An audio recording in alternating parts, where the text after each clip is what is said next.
सतगुरु रूपी प्यारी साध संगत जी, प्यार और सत्कार से कहना धन निरंकार जी। साध संगत जी, सतगुरु माता जी की अपार कृपा से दासी ये विचार आप जी के चरणों पे रखने जा रही है। इन विचारों द्वारा हमें यही समझाया गया है कि हम जब भी सत्संग में आए, हम निष्काम भाव से, हम एक मन एक चित होकर हम सत्संग को सुने। ये नहीं कि सत्संग में बैठे हैं और हमारा मन कहीं और है। जहाँ पर हमारा मन होगा, ध्यान होगा, चाहे हम शरीर करके सत्संग में ज़रूर बैठे हैं, लेकिन जहाँ भी हमारा ध्यान होगा, मन होगा, वहीं पर ही हमारी हाजिरी लगेगी।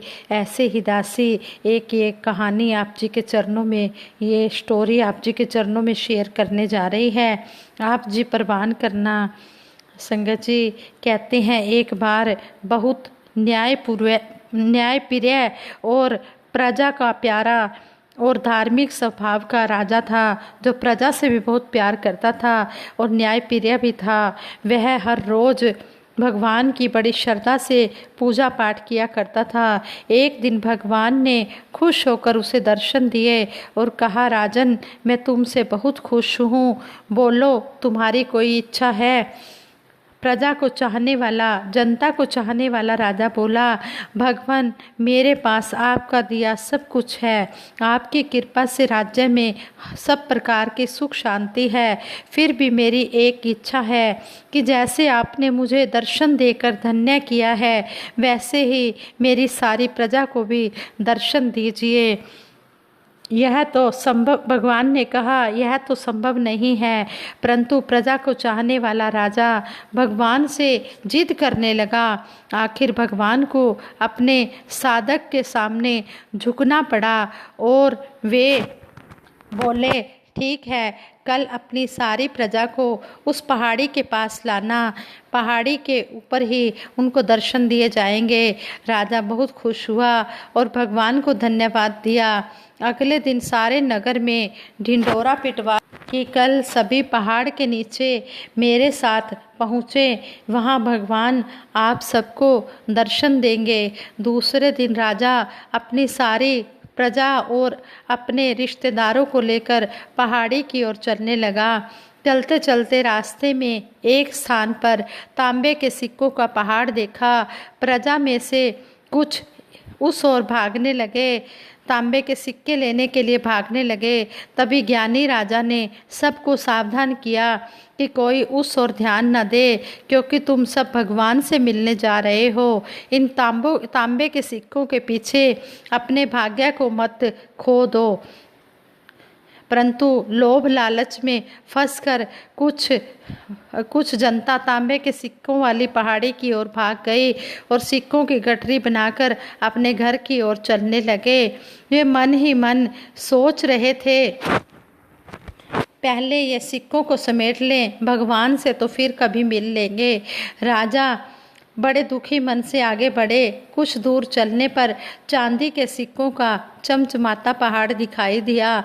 इस बार भी बची हुई जनता में से कुछ लोग उस ओर भागने लगे और चांदी के सिक्कों की गठरी बनाकर अपने घर की ओर चलने लगे। उनके मन में भी यही विचार चल रहा था कि ऐसा मौका बार बार नहीं मिलता है। चांदी के इतने सारे सिक्के फिर मिले ना मिले, भगवान के दर्शन तो फिर कभी हो जाएंगे, ऐसा उनके मन में विचार आया। इसी प्रकार कुछ दूर और चलने पर सोने के सिक्कों का पहाड़ नजर आया। अब तो जनता में से, प्रजा में से बचे हुए सारे लोग और राजा के रिश्तेदार भी उस ओर भागने लगे। वे भी दूसरों की तरह सिक्कों की गठरी लाद कर अपने अपने घरों की ओर चल दिए। अब केवल राजा और रानी ही शेष रह गए। राजा रानी से कहने लगे, देखो कितने लोभी लालची ये लोग हैं, भगवान से मिलने का महत्व ही नहीं जानते। भगवान के सामने सारी दुनिया की दौलत क्या चीज़ है। सही बात है। रानी ने राजा की बात का समर्थन किया और वह आगे बढ़ने लगे। कुछ दूर चलने पर राजा और रानी ने देखा कि सप्तरंग आभा बिखेरता हीरो का पहाड़ है। राजा और रानी ने देखा कि आगे एक हीरो का पहाड़ है। अब तो रानी से रहा नहीं गया। हीरो के आकर्षण से रानी हीरो की तरफ दौड़ पड़ी और हीरो की गठरी बनाने लगी और अपने पल्लू में भी हीरो को बांधने लगी। वजन के कारण रानी से चला भी नहीं जा रहा था, लेकिन उसके हीरो की तृष्णा मिट नहीं रही थी। यह देखकर राजा को बड़ा ही दुख हुआ, लेकिन राजा अकेले ही आगे बढ़ते गए। वहाँ सचमुच भगवान खड़े राजा का इंतजार कर रहे थे। राजा को देखते ही भगवान मुस्कुराए और पूछा, कहाँ है तुम्हारी प्रजा और तुम्हारे रिश्तेदार? मैं तो कब से उनसे मिलने के लिए उनका इंतजार कर रहा हूँ। आगे से राजा ने कहा, भगवान आप सही कह रहे थे कि लोग जो हैं ये भगवान की इनके मन में इतनी चाहना नहीं होती जितनी दुनियावी चीज़ों की तरफ इनकी चाहना होती है। तो कहते हैं कि कोई विरला ही होता है जो भगवान से भगवान को मांगता है। कोई कुछ मांग लेकर, कोई कुछ मांग लेकर आ जाता है। जो आत्माएं अपनी मन और बुद्धि से भगवान पर समर्पित रहती हैं वही भगवान की प्रिय बनती हैं। ऐसे ही एक बार सतगुरु बाबा हरदेव सिंह जी महाराज की हजूरी में भी सत्संग हो रहा था, तो वहाँ काफ़ी संगत बैठी थी। तो एक महात्मा बाबा जी से कहते हैं, बाबा जी कितनी लाखों की तादाद में यहाँ सत्संग आई हुई है। तो आगे से बाबा जी ने कहा, नहीं, यहाँ पर तो सिर्फ 13 लोग ही सत्संग सुनने के लिए आए हुए हैं। तो आगे से उन्होंने कहा, बाबा जी मुझे तो यहाँ लाखों की भीड़ नज़र आ रही है, लाखों की संगत नज़र आ रही है। तो बाबा जी ने कहा कि कोई इच्छा लेकर आया हुआ है, कोई धन दौलत के लिए, कोई अपने बिजनेस के लिए, कोई अपनी औलाद के लिए, कोई किसी चाहना से, कोई मांग लेकर, कोई मांग लेकर आया है। लेकिन यहाँ सत्संग सुनने के लिए तो सिर्फ 13 लोग ही आए हैं। जब उस महात्मा ने सबको देखा, सबसे बात करके देखा, तो उसको पता लगा कि वाकई में 13 लोग ही आए हैं। ये अंतर्यामी को सब पता है कि कोई किस तरह आया है, किस भावना से आया है। जिस भावना से भी कोई आता है, जैसी भावना भी लेकर आता है, ये भगवान, ये सतगुरु निरंकार बहुत ही दयालु है। ये उसकी उस भावना को स्वीकार कर लेता है, उसकी उस मांग को पूरी कर लेता है। लेकिन क्या ये दुनियावी सुख सदा रहने वाले हैं? नहीं, ये दुनियावी सुख तो आज हैं, कल नहीं। जिस तरह हमारे परम ममतामयी निरंकारी राजमाता जी भी हमें अपने विचारों में समझाते, कहते ये जो दुनियावी सुख है ये स्थायी नहीं है। जिस तरह अब दिन है तो फिर रात हो जाएगी, रात के बाद दिन हो जाएगा। अगर धूप है तो छाया भी होगी। सर्दियों में यही धूप हमें बहुत अच्छी लगती है, लेकिन गर्मियों में यही धूप हमें बहुत बुरी लगती है, हमें अच्छी नहीं लगती। इसी तरह कहते हैं कि डॉक्टर कहते हैं दूध जो है वो सेहत के लिए अच्छा होता है, लेकिन जब हमारा पेट खराब हो जाता है तो यही दूध पीने से डॉक्टर मना कर देते हैं। कहने का भाव राजमाता जी ने हमें समझाया। राजमाता जी ने कहा कि कहने का भाव यही है, जो ये भौतिक सुख सुविधाएं हैं ये सदा स्थायी नहीं है। ये एक निरंकार ही है, जो एक रस रहता है, जो अडोल है, एक रस रहता है। इसी के साथ ही हमने जुड़ना है।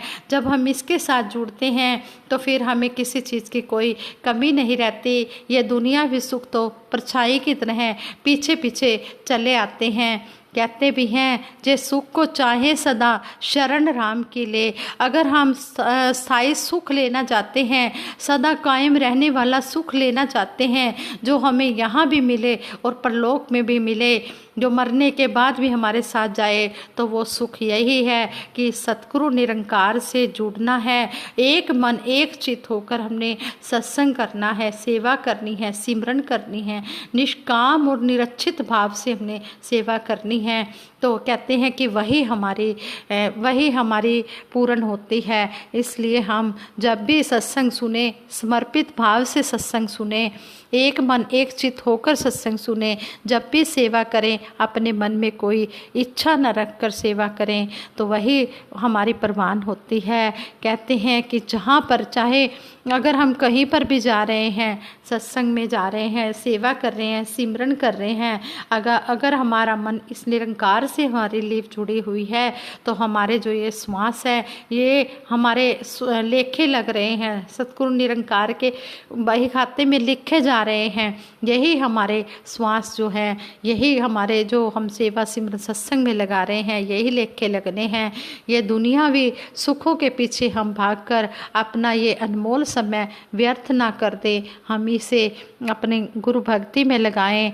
ये दुनियावी काम करके जो गृहस्थी के काम हैं इनको निपटाकर हम सेवा सिमरन सत्संग को भी महत्व दें। जैसे सतगुरु हमें समझाते हैं कि सबसे पहले हमने सत्संग करनी है। अगर हम और काम कर रहे हैं, खाना पीना सोना सब कुछ कर रहे हैं, तो ये भी सत्संग करना भी हमारा काम है।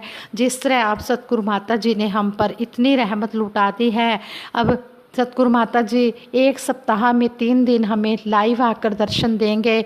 और जो हमारी ज्ञान चर्चा डेली होती है, डेली सुबह होती है, हमने उसका भी आनंद उठाना है। हमने ये नहीं कि सुबह हम लेट उठें और हम आलस करके सोए रहें कि नहीं हम हमारे से उठा नहीं जाता। नहीं, हमने आलस्य को तजकर सबसे पहले हमने सत्संग करनी है।